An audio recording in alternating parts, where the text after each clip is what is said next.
రాష్ట్ర ప్రభుత్వం అర గ్యారంటీ హామీ కూడా అమలు చేయలేదన్న కేటీఆర్ విమర్శలపై కాంగ్రెస్ తీవ్రస్థాయిలో మండిపడింది. ఇచ్చిన ప్రతి హామీని నెరవేరుస్తున్నామని ఎమ్మెల్సీ జీవన్ రెడ్డి అన్నారు.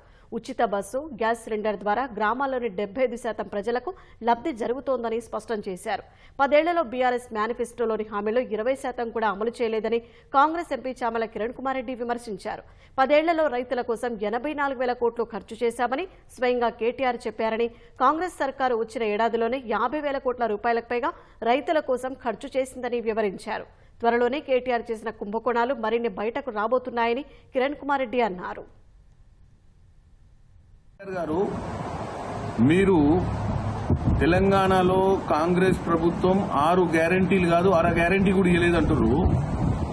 మీరా చెప్పేది 2014-18 మేనిఫెస్టోలో గుండు సున్నా మీరు చేసింది 20% కూడా చేయని మీరు ఈ రోజు నోటికొచ్చిందల్లా మాట్లాడుతుంటే తెలంగాణ ప్రజలు చూసి ఏమనుకుంటారని ఒక ఆలోచన కూడా లేదు. అధికారం కోల్పోయిన తర్వాత నిద్ర పట్టక ఏది పడితే అది చెప్పిందే చెప్పి ఎన్నిసార్లు చెప్తారు?